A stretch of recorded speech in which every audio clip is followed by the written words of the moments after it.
कक्षा 9 की आपकी जो प्रश्नावली 11.3 है उसका अब हम 8वें वाले क्वेश्चन जो है सॉल्व करते हैं। इसमें लिखा है यदि प्रश्न 7 के त्रिभुज, यहाँ पर जो आपको 7th वाला जो क्वेश्चन दिया गया था जिसमें एक त्रिभुज था 5 सेंटीमीटर, 12 सेंटीमीटर और 13 सेंटीमीटर वाली भुजाओं वाला जो एक हमारे पास त्रिभुज था, उसमें अब हम क्या करते हैं कि इसमें तो हमने 12 सेंटीमीटर के पारित घुमाया था, यानी उसको स्ट्रेट में रखा था। अब हम क्या करेंगे कि 5 सेंटीमीटर के पारित इसको अब जो है हम घुमाएंगे।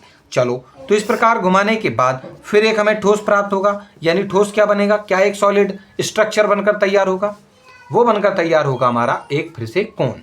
ठीक है कि नहीं, कोन का मतलब एक शंकु बन जाएगा आपका। ठीक है कि नहीं, वो किस प्रकार से बनेगा, देखो हमने क्या किया कि 5 सेंटीमीटर को हमें यहाँ रखना है और 12 सेंटीमीटर आपका यहाँ रहेगा।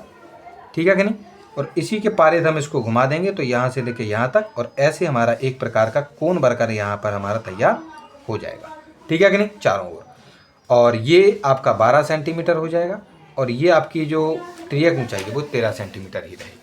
अब इसमें हमें करना क्या था, इसमें हमें करना ये है कि चलो हमने एक अपना एक शंकु बना लिया, उसका हम आयतन निकालेंगे। उसके बाद 7 और 8 में जो भी आपको उत्तर प्राप्त हुए हैं उन दोनों के दोनों का जो आयतन है यानी उनका जो वॉल्यूम होगा उनका अनुपात यानी रेशियो आपको निकाल कर बताना है।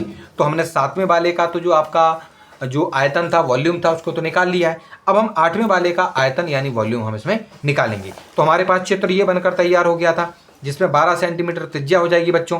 तो हम यहाँ क्या लिखेंगे कि आपका जो शंकु की त्रिज्या है वो कितनी हो जाएगी बच्चों, 12 सेंटीमीटर हो जाएगी। उसकी जो ऊंचाई है वो 5 सेंटीमीटर, देखिए इसको हमने 5 सेंटीमीटर माना, और इसकी त्रियक ऊंचाई की फिलहाल में कोई ज़रूरत हमें नहीं है। चलिए, उसके बाद क्योंकि हम जानते हैं हमें ये भी लिखना पड़ेगा कि हम 5 सेंटीमीटर के पारित घुमाने पर, ठीक है कि नहीं, शंकु प्राप्त आपको होता है, यानी कि एक प्रकार का revolve about 5 centimetre side a cone will be form. ठीक है कि नहीं। चलो, अब इसमें हम क्या करेंगे कि आपका जो आयतन का जो फॉर्मूला है, वॉल्यूम का जो फॉर्मूला है, उसको हम जो है यहाँ पर लगाएंगे, और वो क्या होता है आपका 1/3 पाई आर स्क्वायर एच, आपके शंकु का यानी कोन का जो वॉल्यूम का फॉर्मूला होता है। 1/3 की जगह 1/3 लिख देंगे, गुणा पाई की जगह पर हम इसको पाई को बाद में ले जाएंगे, आर क्योंकि इसमें 12 है तो उसको 2 बार लिखना पड़ेगा, और आपका जो है एच ऊंचाई आपकी 5 सेंटीमीटर, उसको हमने 5 सेंटीमीटर लिखा। 3 से बच्चों हम 12 को कट करेंगे, आपका 4 आएगा। ठीक है कि नहीं, और कोई चीज़ कटने के लायक यहाँ पर है नहीं, तो जो चीज़ें बची हैं उनको हम यहाँ पर लिखेंगे, जैसे कि 4 है, 12 है और 5 गुणा में थे, एक भी था उसका कोई, चलो 1 से गुणा करेंगे तब भी कोई फ़र्क नहीं पड़ेगा, तो उसको हमने नहीं लिखा है, और पाई की जगह हम पाई लिख देंगे।